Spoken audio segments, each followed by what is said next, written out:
当地时间6月19号上午，正在马来西亚访问的国务院总理李强同该国总理安瓦尔举行会谈。两国总理一致同意将坚定不移加强并深化双边合作，将中马命运共同体建设提升至更高水平。中国与有关东盟国家应自主妥善处理南海问题，管控矛盾分歧，促进对话合作。在结束对澳大利亚的访问后，18号晚，国务院总理李强乘包机抵达吉隆坡国际机场，开始对此行的最后一站马来西亚进行正式访问。19号上午，李强在马来西亚总理府同安瓦尔总理举行会谈。会谈前，安瓦尔在总理府前广场为李强举行隆重欢迎仪式。会谈中，李强表示，今年是中马建交50周年，即中马友好年。过去半个世纪，不论国际风云如何变换，中马始终以心相交，合作共赢，交流互鉴。中方愿同马方更紧密对接发展战略，扎实推进东海岸铁路、两国双园等重大项目建设，扩大贸易投资规模，拓展物流、新能源、人工智能、数字经济、铁路装备等领域合作。安瓦尔表示，马方珍视马中有意，坚定奉行一个中国政策，坚定支持中国实现国家统一，不支持任何主张台独的言行。马方愿同中方以庆祝两国建交50周年为契机，进一步加强各层级交往。两国总理一致同意，将坚定不移加强并深化双边合作，将中马命运共同体建设提升至更高水平。双方将持续推进高质量实施区域全面经济伙伴关系协定，推动尽快完成中国东盟自贸区3.0版谈判，构建更为紧密的中国东盟命运共同体。此外，两国总理一致同意，中国与有关东盟国家应自主妥善处理南海问题，管控矛盾分歧，促进对话合作，坚持双边解决问题的大方向。会谈后，两国总理共同见证交换经贸、科技、文化、旅游等领域多项双边合作文件。当天下午，李强还在马来西亚国家皇宫会见了马最高元首易卜拉欣。中马关系50年来呢，可以说呢，在政治上呢，双方的互信呢一直在增强，而且呢，双方在一些矛盾和分歧的地方呢，始终能够秉持互信互利的原则呢，友好进行管控，也取得了非常好的成果，没有让一些矛盾复杂的问题去干扰两国关系的大的主流。双向这种经贸互动呢，实际上非常的频密，成为两国关系发展的一个非常重要的驱动力。2013年，中马两国建立全面战略伙伴关系，中国已连续15年保持马来西亚最大贸易伙伴地位。马来西亚是中国在东盟第2大贸易伙伴和第1大进口来源国。2022年，两国贸易额首次突破2000亿美元。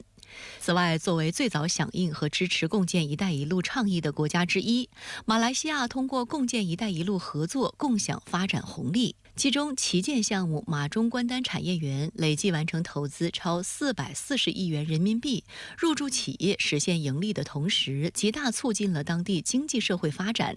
此外，马来西亚东海岸铁路建设如火如荼，项目建成后将填补马来半岛东西岸没有铁路贯通的空白，提高沿线地区互联互通水平。此次李强到访马来西亚落地吉隆坡时，到机场迎接的马方代表中就有马来西亚的交通部长陆兆福。他在今年3月接受深圳卫视记者专访时表示，在中马交通领域的合作中，中方建设者掌握的专业技术知识、丰富经验和敬业精神，使马来西亚东海岸铁路等项目的建设受益颇丰。他们这个落实这个工程的速度非常的快，一个这么大的项目呢，他们用几年的时间可以完成。你看现在，比如说，这个银顶隧道，我得到他们的报告，他们每一天铺轨的这个速度呢是1天2公里，所以长达600多公里的这个轨道呢，你可以想象它可以不到1年的时间，它也铺完。所以我觉得这个是中国企业，中国技术，还有他们最重要的，他们的工作的这个态度非常认真。第二，他们对于很多的细节都非常的谨慎，所以在他们管理的工程呢，我们也非常的放心。陆兆福透露，未来中马两国还将进一步拓展双向多城市开通直航，在充分利用互免签证带来的利好条件基础上，加强交通旅游产业的交流合作。近年来，多种中国品牌的新能源汽车受到马来西亚消费者欢迎，许多中国高科技企业产品和服务也在马来西亚市场中占据一席之地。有学者指出，中国高度重视新质生产力的发展，不仅对中国自身经济结构和长期可持续发展产生深远影响，同时也为马来西亚及东盟国家发展提供更多合作机会。马来西亚科技创新部长郑立康在接受深圳卫视专访时透露，当前马来西亚正在与新加坡计划共同建设柔佛新加坡经济特区，希望将其打造成为马来西亚版深圳。站在中马建交50周年的新起点上，他认为未来两国在数字经济、绿色经济和新能源合作等方面将迎来较大机遇。因为马来西亚正值产业转型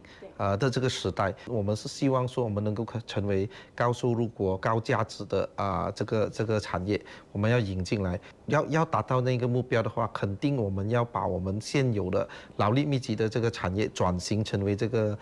科技密集的这个产业。中国来到马来西亚落地的这个企业经验是能够帮助到我们的，技术转移包括这个资金的当然对中国来说，因为马来西亚的这个特殊之处除了是面向东南亚之外呢，马来西亚也是可以面向西方比如说包括中东国家，所以这个是马来西亚的一个优势，所以我觉得这是一个互惠互利的一个情况。2025年，马来西亚将担任东盟轮值主席国。有分析指，届时外界目光会聚焦在中国东盟自贸区3.0版的谈判进展上，预计中国将获得更广泛的市场准入。外界注意到，面对地缘政治博弈加剧，特别是美国引导东盟国家选边站队的局势下，马来西亚坚持以中立作为其外交政策的核心原则，希望避免卷入大国的政治博弈。美国和欧盟去年警告安瓦尔政府说，如果允许华为参与马来西亚 5G 网络的开发，马来西亚可能会面临国家安全威胁。但马政府当时仍强调，将自主做出选择，不会将华为排除在潜在合作伙伴名单之外。实际上，安瓦尔本月13号接受中国媒体采访时就强调，马来西亚没有所谓的中国恐惧症，也不会卷入中美的地缘政治斗争中，迫于压力选边站。As far as a country like Malaysia, we don't have that mindset of China phobia. We consider that an important neighbor, great trading partner, and we don't have problems. 此外，安瓦尔近日还对外透露，在加快本国向高科技经济转型的步伐之际，马来西亚政府不会允许有损本国独立性的单边制裁合法化，有自由按照自己的意愿处理。他对这种战略自主的坚持呢是一以贯之的。我想呢，这个其实也决定了马来西亚处理和中国关系的这种战略思维，也能代表东盟战略自主、团结共进的这样一种政策趋向，代表着东南亚主流和整体的这么一种新生。其实呢，这也是中国和东南亚和东盟国家开展合作，进行共同推进区域发展的一个政治基础之一。今年是中国和马来西亚建交50周年，即中马友好年。回顾两国关系发展历程，各方期待中马在弘扬传统友谊的同时，进一步深化拓展各领域合作，开创中马关系更加辉煌的下一个50年。为此，深圳卫视特别专访中国驻马来西亚大使欧阳玉静，在他眼中，跨越1000年的中马友谊正迸发出怎样的合作新机遇？来看报道。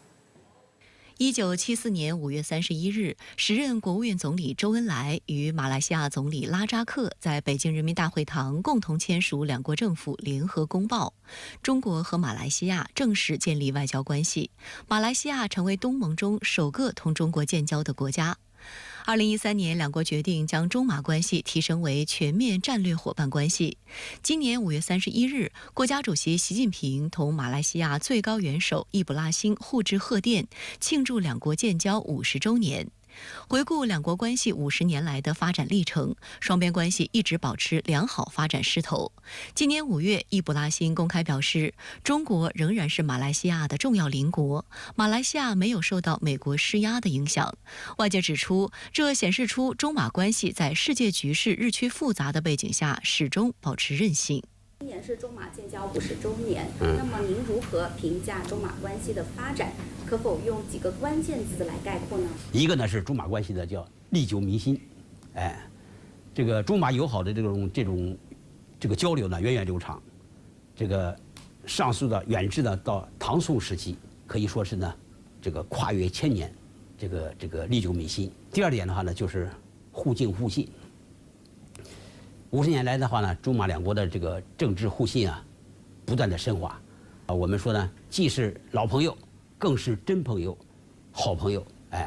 这个两国的高层交往呢，这个非常密切。两国领导人历任的领导人都实现了互访。两国领导人在几乎所有的问题上，都有这个形成了这个高度的共识。你比如说南海问题，我们中马双方之间一直保持着这个静悄悄的外交来处理这些这个复杂敏感的问题。第3个关键词的话呢，就是互利共赢。目前的话，中国已经连续15年成为了马来西亚最大的贸易伙伴。那么马来西亚呢，也是我们中国在东盟国家的第2大贸易伙伴。第4的话呢，这个关键词的话呢，就是相知相亲。这个人民之间的友谊呢，是这个维系两国之间持久友好关系的一个基础。中马两国呢都致力于呢这个推动不同文明之间的交流互鉴，相互尊重。深圳卫视注意到，欧阳玉靖于2021年正式接任中国驻马来西亚大使。3年多的外交工作中，中马民间交流始终是欧阳玉靖大使特别在意的方向之一。他表示，中马在人文领域的交流不断为两国关系发展发挥积极作用，而在马来西亚讲好中国故事就是其中的关键一环。中马两国之间这个两国关系非常好，非常好的一个基础，其实就是两国的民意相通工作做得很好。马来西亚因为23%的华人呢，他掌握了非常好的中文的基础，所以说他对和中国大陆这块的沟通交流发挥了非常重要的作用。中国在马来西亚的留学生已经达到超过了4万，马来西亚到中国的留学生也超过了2万，实际上也对促进双方的这个文明的交流，促进讲好中国的故事这个都起了非常非常重要的作用。2023年12月起，中国与马来西亚实施互免签证政策，为两国人员交流合作提供便利。在欧阳玉靖大使看来，两国互免签证不仅便利民间交流交往，也为两国合作充分发挥各自优势带来更多可能。而中国不断扩大的朋友圈，正在为东盟区域实现共同发展带来实实在在的好处。那么，借着大使刚刚您所提到的中国跟马来西亚互免签证这个便利措施就是对于两国关系发展、两国人民交流交往、民心相通具有怎样的意义？不断的推进的这个中马两国人员之间的往来的便利化它是我们共建中马命运共同体大势所趋，也是呢应有之义。今年春节期间有统计，据马方的统计，有36万中国游客来到了马来西亚，为马来西亚带来了10亿到15亿马币的这个收益，可以为两国的这个经济社会的发展呢带来一些实实在在的好处。马来西亚呢，它是中国的这个高新技术科技转移或者是叫投资的一个首选地之一。马来西亚现在，那么也是呢共建“一带一路”的高地之一。所以说，便利的这种人员往来它将促进中马两国各个领域里边的一些交流和这个务实的合作。这个同时的话呢，中方呢在这个东南亚这一块这个免签的朋友圈正在不断的扩大，可以呢更好的发挥这个集群的效应，和这个整体的优势，来助力这个东盟区域的共同发展，这个为推动呢这个全球化的发展呢来贡献我们的力量。中国总理李强与马来西亚总理安瓦尔举行会谈，双方谈到共建命运共同体、扩大贸易投资、台海、南海问题等。马方也明确表示不会在中美之间选边站。那您怎么看待中马关系呢？主持人好，在世界格局发生重大变化，特别是地缘政治斗争扑朔迷离的当下，中马关系呢就像乘风破浪的小船，穿越美国阵营划分的风浪，按照两国共同利益稳健前行。就像中国总理李强所说，过去半个世纪，无论国际风云如何变化，中马关系不断地稳步向前，走在地区国家前列，发挥了标杆和示范作用。两国总理谈的话题很广泛，谈话的广度呢，为今后两国关系发展点明路径。一呢是加快推进中马命运共同体建设，要提高到更高的水平，并且推动尽快完成中国东盟自贸区3.0版谈判，构建更为密切的中国东盟命运共同体。二是双方更密切对接发展战略，不断的丰富两国全面战略伙伴关系内涵，更充分地发挥互补优势，扎实地推进东海岸铁路、两国双园等重大项目建设，扩大贸易投资规模，更充分地进行经济和人文交流。三呢是中国与有关东盟国家要自主妥善地处理南海问题，管控矛盾分歧，促进对话合作，坚持双边解决问题的大方向。四呢是马来西亚坚定奉行一个中国政策，坚定地支持中国实现国家统一，不支持任何主张台独的言行。可以说呀，两国总理谈到了两国之间东南亚区域和国际问题，勾画出两国发展的前景。最核心的一点呢，就是马来西亚不会卷入中美地缘政治紧张关系，不会在中美间选边站，将通过加强与中国的经济和战略关系来和睦相处，共同发展。马来西亚总理说，中国与东盟国家应自主处理南海问题，管控分歧，反对区域外势力插手介入。那您觉得他这样说的根据是什么？中马关系渐趋密切，对中非关系又有何启示呢？这是一个好问题。马来西亚总理安瓦尔一直认为，南海问题是中国和东盟之间的事，区域外势力不该插手，不能够介入，否则就会使南海事务更加复杂化。南海问题由来已久，并不是近几年才出现的，解决方式也早就形成了共识，就是双轨思路。有关具体争议，应当由直接当事国通过谈判和协商解决；南海和平稳定，则由中国和东盟国家共同加以维护。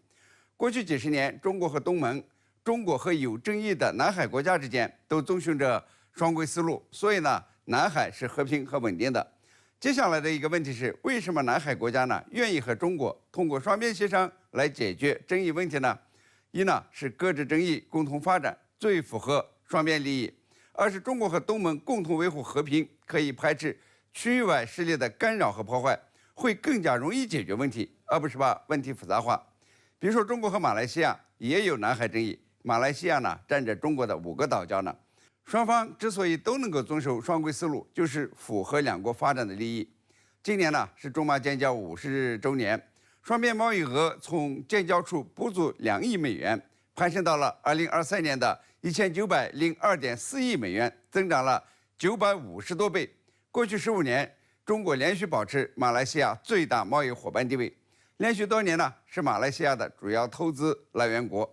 马来西亚是中国在东盟第2大贸易伙伴和第1大进口来源国。马来西亚最早响应和支持共建“一带一路”的，很快就享受到了红利。一个中马关丹产业园累计完成投资超过440亿元人民币，完成工业产值超过600亿元人民币。那么反观菲律宾本来是最有条件成为东盟最富裕、获得投资最多的国家，但是因为在南海问题上忽东忽西，摇摆不定，成为东盟中经济落后的国家。尤其是马克思当政以后，一边倒向了美国，还试图把美日等区域外势力拉到南海争端中，结果是南海冲突难以收拾，吸引外资是越来越难。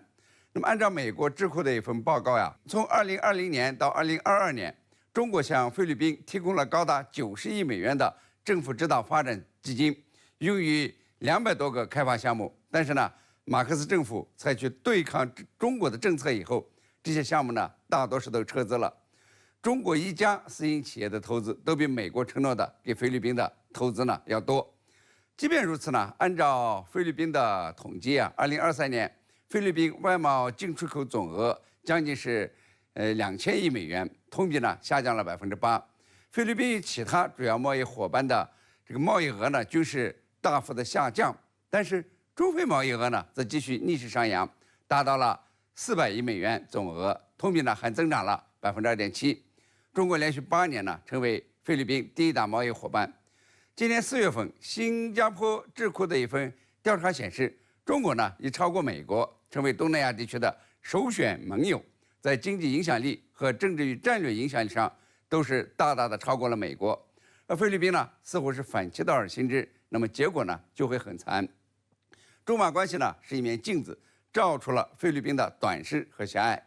唯有菲律宾呢在南海问题上回到双轨思路，拒绝而不是拉近区域外势力，那么中菲关系呢才能够向好。以色列总理内塔尼亚胡18号发布视频声明，公开指责美国扣押运送给以色列的武器，这也被外界认为是去年10月7号加沙冲突升级以来，以色列对拜登政府最严厉的公开批评之一。白宫随后决定取消原定于20号举行的美以高级别会议。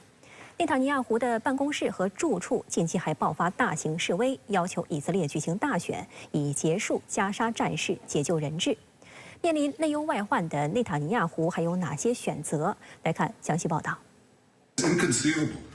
that in the past few months,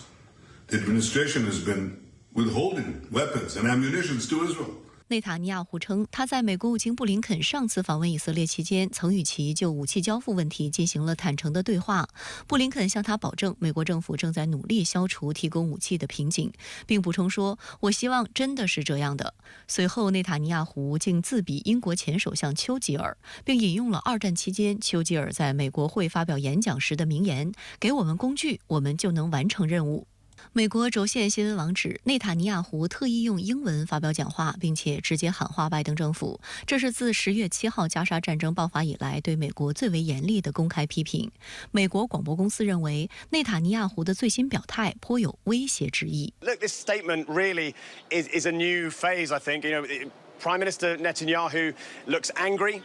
It's a short clip, but there seems to be a veiled threat in it. And he quotes Churchill. He seems to be saying that the US administration's hold-ups on certain supplies of certain weaponry is limiting his ability to finish the job and get the war done in Gaza as he sees it. 白宫方面立刻直接回击了内塔尼亚胡的公开喊话。 I don't know what he's talking about. We were very clear about there being one shipment that we're continue to have construction conversations with Israel about. Nothing else has been paused. 被点名的布林肯则拒绝回应内塔尼亚胡对他俩谈话内容的描述是否准确。布林肯表示，美国致力于保护以色列的安全。 We, as you know, are continuing to review one shipment that President Biden has talked about with regard to 2,000-pound bombs, but everything else is moving as it normally would move, and again with the perspective of making sure that Israel has what it needs to defend itself against this multiplicity of challenges. 俄军在哈尔科夫方向的持续进攻，让乌军防御兵力捉襟见肘。乌方迫切希望 F-16战斗机尽快加入，改变战局。据悉，第一批 F-16战斗机预计将在今年夏天交付。此外，乌克兰空军还透露 ，F-16战斗机飞行员培训已进入最后阶段。法国媒体则报道，首批乌克兰 F-16战斗机飞行员正在法国受训。美欧为乌克兰培训 F-16战斗机飞行员遇到哪些难题 ？F-16介入后将如何影响俄乌战事进程？来看报道。 乌克兰媒体报道称，第一批 F-16战斗机预计于今年夏天从荷兰运抵乌克兰，将用于加强防空、击退俄军空袭，以及对俄军人员装备集中区发动打击等用途。乌克兰空军发言人叶夫拉什18号还表示，乌克兰 F-16战斗机飞行员的培训已经进入最后阶段，相关人员已完成了规定的飞行小时数。法国媒体的报道也证实了乌方说法。据法新社报道，法国空军帮助培训的首批10名乌克兰战斗机飞行员正在法国西南部一处秘密基地接受 F-16型战斗机训练。他们在抵达法国前已在英国接受了初步培训。在法国完成为期6个月的速成训练后，这批飞行员还将前往另外一个国家进行最后阶段的培训。此外，法国总统马克龙本月6号宣布，将向乌克兰提供幻影2000战机，并帮助培训乌克兰飞行员。值得注意的是，幻影与 F-16的操作有所区别，需要额外进行培训。法方暂未公布相关培训计划。那这些飞机就是为了替代之前乌克兰的米格29和这个苏24，这些飞机，这些老式的苏联时代遗留的飞机。那所以呢，不管是 F-16还是幻影2000，它主要就是为了去投掷西方给乌克兰的这些弹药。但是呢，这又涉及到另外一个问题，就是西方给乌克兰的弹药是非常少的。尽管 F-16战斗机即将到位，但按照法国媒体的说法，乌克兰飞行员最快要到年底才能做好准备。美国政治报网站报道，乌方要求美国和欧洲国家扩大训练计划，以便在 F-16抵达后可以立即投入战事。但西方国家反驳说，乌克兰飞行员尚未做好大规模接收并操作 F-16的准备，战机将分批抵达。美国国防部一名高级官员说，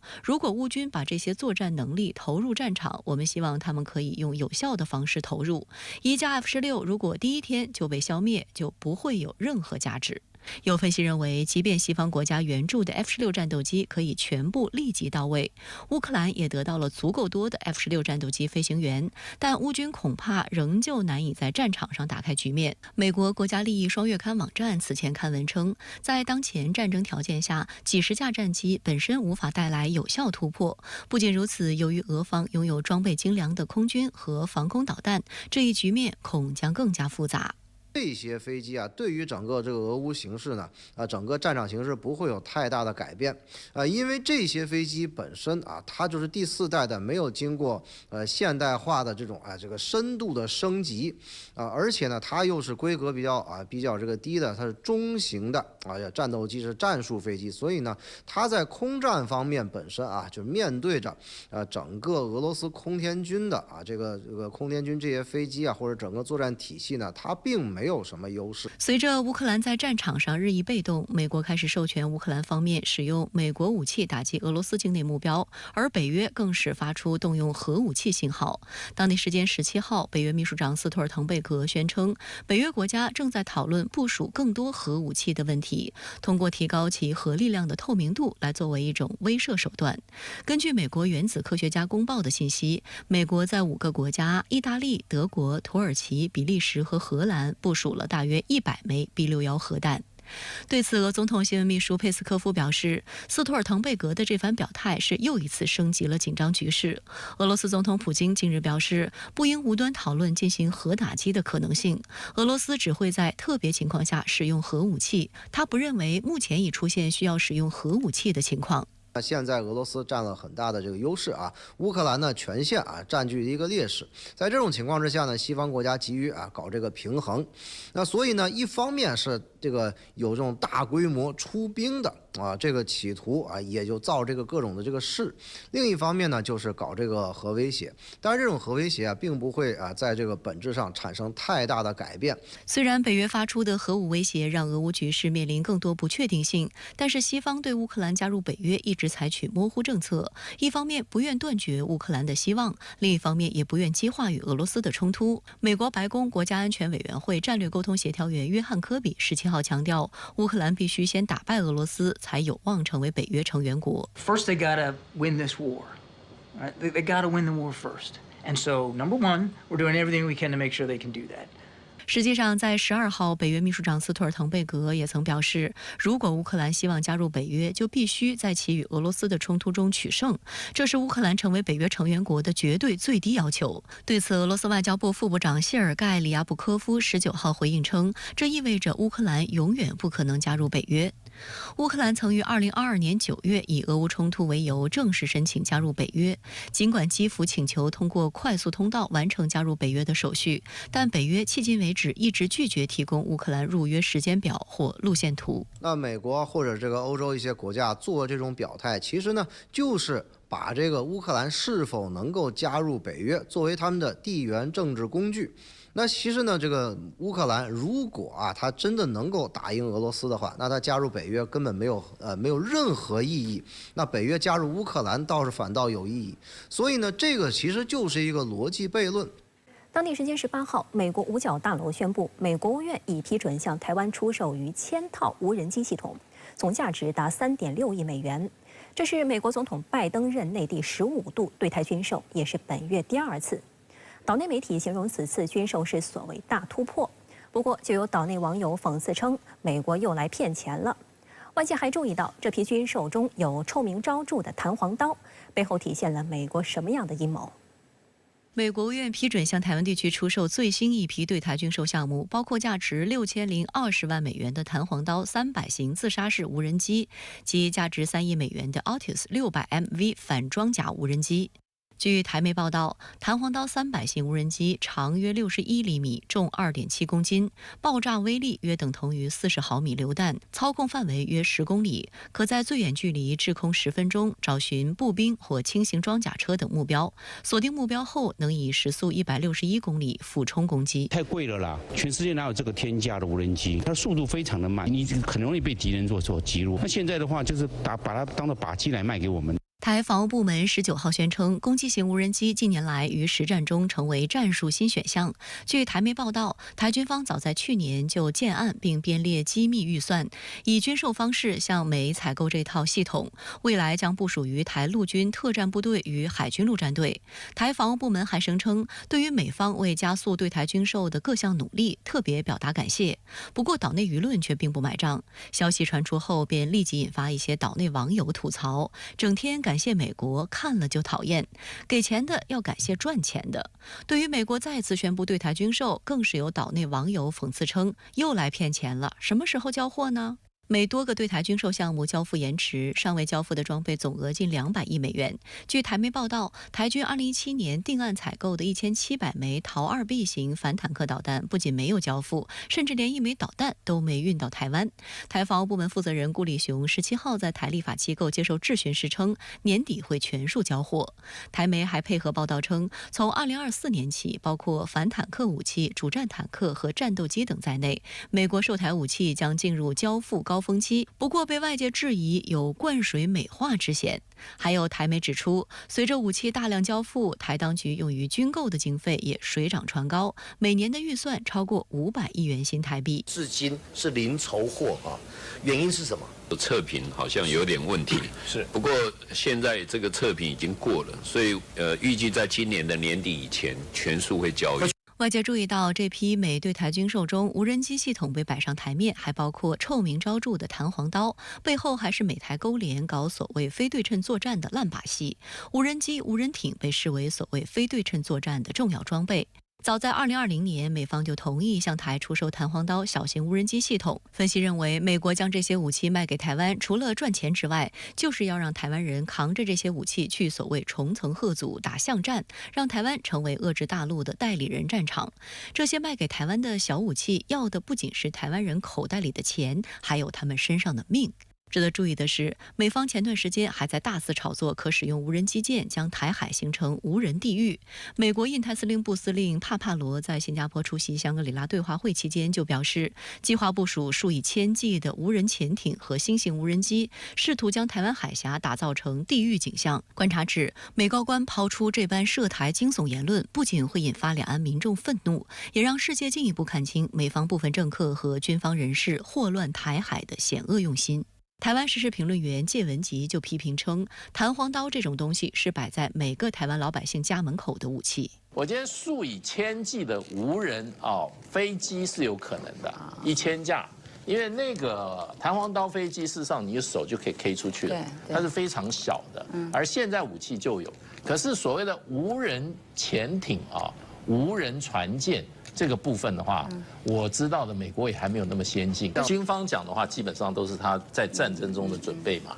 那最后打不打、用不用这些武器，还是美国的这些政治领袖他们做决定。香港中评社的报道指出，无人机在现代战争中地位确实重要，但试图以无人机在台海问题上打败大陆，不过是幻想而已。对台湾而言，台海变无人地狱，台湾还存在吗？另外，大陆推进统一的意志、决心、能力，又岂是美军与美国专家设想的地狱景象所能撼动的？针对近段时间美台勾连动作频频，国台办发言人陈斌华在6月12号举行的例行新闻发布会上曾表示，我们们坚决反对建交国与中国台湾地区开展任何形式的军事联系，包括向台出售武器，不管是军售、军援还是其他什么名目，都是想把战火引向台湾，用心险恶。19号，俄罗斯总统普京正式开启其对朝鲜的旋风式访问。朝方安排正式、非正式会晤、检阅仪仗队、观看音乐会、向苏联红军烈士献花等多项活动。而外界最关注的是，俄朝在此访期间确定提升双边关系至全面战略伙伴关系，两国在安全、经济、文化等方面将有怎样进一步的合作？普京此访的时间点又有何特殊性？来看详细分析。当地时间19号凌晨2时许，普京搭乘的专机飞抵平壤顺安国际机场，朝鲜劳动党总书记、国务委员长金正恩亲自带停机坪迎接，二人一见面便握手拥抱，并立即开始交流。朝中社引述金正恩的话称，很高兴时隔270多天在平壤再见到普京，普京则感谢金正恩亲自迎接。现场气氛十分热络，一位身着朝鲜传统民族服饰的女士向普京献花，朝鲜3军仪仗队夹道欢迎，随后两人一同前往锦绣山迎宾馆。深圳卫视注意到，一般外事活动领导人都分别乘车前往目的地，而据俄媒介绍，普京当时主动邀请金正恩乘坐自己的总统座驾阿鲁斯同车前往，这既说明两人关系的亲密性，也显示双方希望充分利用有限的时间进行面对面接触。深圳卫视注意到，此次二人同乘的是阿鲁斯元老院，这是普京今年3月胜选连任后，阿鲁斯同步推出的新款元首车。而在普京旅行后的首次外访行程中，这辆元老院也随他一同来到了中国的首都北京。朝鲜新闻画面显示，平壤主干道两旁悬挂俄罗斯国旗以及普京的肖像。朝鲜最高建筑平壤柳京饭店的外墙电子幕打出欢迎普京的字样。朝中社在报道中写道，普京与金正恩在乘车途中敞怀叙旧，深入交换意见，表示要以这次会晤为契机，进一步提升两国关系。英国广播公司报道称，如果说去年9月普京与金正恩在俄罗斯远东东方航天发射场的会晤为双方关系打下了基础，那么这次会晤将展现双方关系已经取得的显著进展。普京在这个时候访问朝鲜呢，时机选得非常重要。当然，一个呢是作为对金正恩的回访，还有现在呢，就俄罗斯呢还在俄乌冲突处于焦灼状态，遭到西方的制裁。俄罗斯是遭到西方制裁最多的国家，朝鲜呢又是遭到西方制裁时间最长的国家之一啊。在另外呢，现在世界上面临这个大变局，正在重塑国际格局。在俄朝首脑正式会谈前，朝方在金日成广场举行了盛大的欢迎仪式，现场奏响了俄罗斯和朝鲜的国歌。普京和金正恩检阅了朝鲜3军仪仗队，随后两人共乘一辆敞篷轿车在广场上行驶。与此同时，气球升空，鸣响礼炮，朝鲜群众热烈地挥舞着国旗与鲜花。欢迎仪式结束后，俄朝领导人率代表团在锦绣山迎宾馆举行大范围会谈。普京在会谈开始时首先表示，俄罗斯赞赏朝鲜对俄罗斯政策提供的支持，包括在乌克兰问题上的支持。普京还表示，俄罗斯正在与美国几十年来强加的帝国主义政策作斗争。金正恩则表示，俄罗斯在维护世界战略平衡方面发挥着重要作用，朝鲜全力支持进行特别军事行动。Сегодня подготовлен новый фундаментальный документ, который ляжет в основу наших отношений на длительную перспективу. 俄罗斯卫星通讯社称，朝鲜打算加强与俄罗斯的战略合作，并将无条件地支持俄罗斯的所有政策。据报道，此次双方会谈持续时间超过1个半小时。此外，多家媒体还注意到，普京的随行代表团构成丰富，显示俄朝将会开展全方位合作。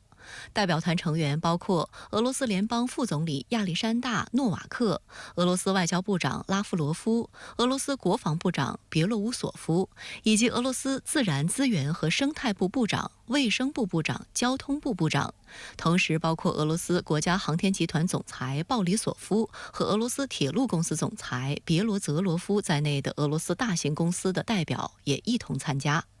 而朝鲜方面则包括朝鲜内阁总理金德训、外务相崔善基、劳动党中央军事委员会副委员长朴正天、党组织书记赵永元、党中央委员会国际部部长金城南和外务省负责俄罗斯事务副相任天一等。大范围会谈后，金正恩随即与普京举行单独会谈，双方坐在一张圆桌的两侧，现场仅留下翻译陪同。俄媒称，面对面交谈了约2个小时，远超此前双方预计的1个小时。而在多轮深入的交流之后，普京和金正恩现场签署全面战略伙伴关系条约，双方都表示，条约是突破性文件，有利于两国合作提升至新水平，其中就包括任何一方受到他国侵略时要相互进行援助。Подписанный сегодня договор о всеобъемлющем партнерстве предусматривает в том числе оказание взаимной помощи в случае агрессии против одного из участников этого документа. 普京提醒大家注意，美国以及其他北约国家提供用于打击俄罗斯领土的远程行动高精准武器系统、F-16飞机以及其他类似的武器和设备的声明。他强调，所有这一切都严重违反了西方国家在不同国际义务框架下所采取的限制措施。深圳卫视注意到，俄罗斯副外长里亚布科夫当天在接受塔斯社采访时表示，俄罗斯正就部署远程武器与最亲密的合作伙伴进行讨论。他补充说，讨论的是实质性的解决安全局势问题，而不仅是交换评估意见。虽然里亚布科夫没有透露是哪些国家，但他说，俄罗斯在亚洲和拉丁美洲都有最亲密的合作伙伴。新加坡联合早报称，美国和盟友担心俄朝进一步加深防务合作，包括向朝鲜的导弹与核计划提供协助。韩联社也在报道中指，俄朝签署新条约可能涵盖将两国关系升格为同盟关系的内容。朝鲜是世界上非常少的几个明确表示支持俄罗斯对乌克兰行动的国家之一。在这之后呢，有各种说法，就是双方这个军事合作，特别是俄罗斯很需要的那个些常规武器，大炮啊、坦克、装甲车啊、炮弹呢，两个国家呢有很强的合作愿望，也有很多的合作领域。另外，朝鲜呢，除了希望得到俄罗斯的导弹技术以外呢，还希望得到俄罗斯的那个军工技术。除安全议题外，两国还签署了一揽子文件，包括有关修建横跨图们江边境公路桥的政府间协议。上月普京访华时，中俄签署的上万字联合声明就包括同朝鲜就中国船只经图们江下游出海航行事宜开展建设性对话。观察指，仅1个月后，俄朝就签署有关协议，说明三方的积极与务实。此外，俄朝还同意在农业和文化领域开展合作。普京特别提到，马林斯基剧院滨海分院的芭蕾舞团赴朝巡演取得巨大成功，而俄朝也正推进旅游领域合作。普京称，俄罗斯首批旅游团已经准备前往朝鲜海滨度假胜地。谈及目前金额并不算大的俄朝贸易，普京表示，两国经贸协作前景良好。会谈后，双方共同参加了向解放朝鲜纪念碑敬献花圈的仪式，悼念2战期间为帮助解放朝鲜而牺牲的苏联士兵。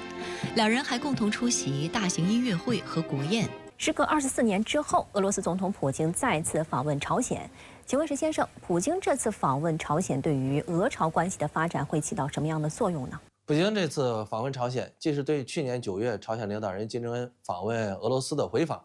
也是普京再次就任俄罗斯总统之后对朝鲜的首次出访，更是时隔24年之后再次访问朝鲜。为什么要列这一串呢？因为这表明俄罗斯对朝鲜的重视程度空前提高。以俄乌冲突为分水岭，在俄乌冲突爆发之前，俄罗斯虽然和朝鲜有传统友谊，但说实话，俄罗斯对朝鲜的重视程度呢不高。从这样几个情况呢就能看出来，俄罗斯一方面和朝鲜保持着传统关系，但和韩国的关系也不错。例如，俄罗斯国内有大量的韩国产品，三星手机在俄罗斯的市场份额一度达到33.2%。韩国的中小企业和初创企业更是将俄罗斯作为重要市场。俄韩在能源领域的合作也是不断加强。俄罗斯则向韩国提供了不少敏感技术，和帮助。例如韩国的 KM、SAM 防空导弹、罗老号火箭、玄武4弹道导弹等技术都来自俄罗斯。可以说，俄乌冲突爆发之前，俄罗斯对韩国的重视程度实际上要高于朝鲜。再有就是朝鲜领导人金正恩在2019年对俄罗斯进行了首次访问，但普京在这之后并未对朝鲜进行回访。但在俄乌冲突爆发之后，情况完全变了。美国拉着一众小弟对俄罗斯进行前所未有的制裁，韩国自然也是对俄罗斯制裁的国家之一啊。这样一来，俄罗斯与美西方的关系全面恶化，在远东方向的战略环境也前所未有的严峻。也就是说，俄罗斯在远东方向和朝鲜一样，面临来自美日韩的全面围堵。在此情况下，俄罗斯对朝鲜迅速重视起来，双方有了抱团取暖的共同愿望，而且还十分迫切。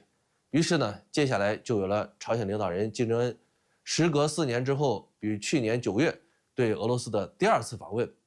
以及后续俄朝部长级官员密集互动，直至这次俄罗斯总统普京时隔24年再次访问朝鲜。现在呢，到访朝鲜的普京已经和金正恩签署了全面战略伙伴关系条约。由此可见，普京这次访朝将让俄朝关系迈上一个新台阶，变得非常密切。普京这次访问朝鲜会和朝鲜方面谈及哪些方面的话题呢？普京对这次访问朝鲜是很重视的，看看陪同普京访问的俄方代表团成员就知道了，很豪华。这就意味着不仅会有普京和金正恩的1对1会晤，还有俄朝双方对应部门负责人之间的互动，涉及政治、经济、军事等诸多领域。可以说，这将是俄朝双方领导人、高层官员的一次全方位交流，将推动俄朝两国在各个领域展开深度合作。在政治领域，普京会向朝鲜领导人通报俄乌冲突的最新情况，但重点还是俄朝双方如何共同应对来自美日韩的战略威胁。经济领域，双方可能会谈的比较多，困扰朝鲜的能源、化肥等问题可能会得到俄罗斯的积极帮助而逐步缓解。在粮食方面，俄罗斯也可能会给朝鲜更优惠的条件，而朝鲜呢，则能够给俄罗斯提供较多的劳工，帮助俄罗斯进行远东地区的开发，同时也能为朝鲜赚取一定的发展资金嘛。哪怕是俄罗斯以能源、矿产、粮食等支付朝鲜劳工的报酬，对朝鲜来说也是很宝贵的呀。在军事领域，俄朝双方会有深度合作这也是外界，尤其是美日韩十分关注的领域。俄罗斯军事技术是很强的，能够给朝鲜提供帮助是特别多。从军事装备的出口来讲，朝鲜购买俄罗斯的坦克、战机等等装备应该不存在任何的障碍。但是呢，朝鲜手头拮据可能不会进行批量采购，而且朝鲜这些年很注重军事技术自主化，这也决定了朝鲜不会批量采购所以寻求从俄罗斯获得技术转让或者帮助应该是朝鲜最想要的。如果朝鲜能够在防空导弹、弹道导弹、巡航导弹、火箭等方面得到俄方技术帮助，那么朝鲜的军事实力将会显著提升。这不仅能让朝鲜更有力地应对美日韩的军事压力，同时也能减轻俄罗斯在远东方向面临的美日韩军事压力。普京访问朝鲜，美国和北约都很关注，并且对此发表了很多的评论。其中，美国对俄朝关系的深化表示担忧，北约秘书长则表示要强化北约的全球化以及北约与亚洲伙伴关系的重要性。您对此怎么看呢？美国和北约的反应毫不令人惊讶，他们是不会反思自身的错误，只会指责别人。美国和北约的逻辑一直就是只准我打击你，你不能还手。近些年，世界动荡的根源就是美国在不断推进其所谓的大国竞争战略，在全球范围内拉帮结派搞对抗，对自己看不顺眼的国家越来越变本加厉地进行遏制和打压。那么面对美国和北约的遏制和打压，俄罗斯和朝鲜迅速走近，抱团取暖就是很自然的事情了。说白了，俄朝关系现在迅速密切就是美国和北约逼出来的结果。而且我们还可以看出，美国近些年特别热衷于用军事力量对看不顺眼的国家进行遏制和打压，不仅自己上，还将北约作为自己在全球范围内遏制和打压别国的重要工具。这也就是美国和北约为什么主要关注俄朝在军事领域可能进行的合作吧。而美国和北约对俄朝关系的表态，也意味着美国和北约将会对俄朝采取更强硬的对抗措施。所以美国和北约与俄朝之间的遏制与反遏制、打压与反打压的较量，今后只会变得更加激烈。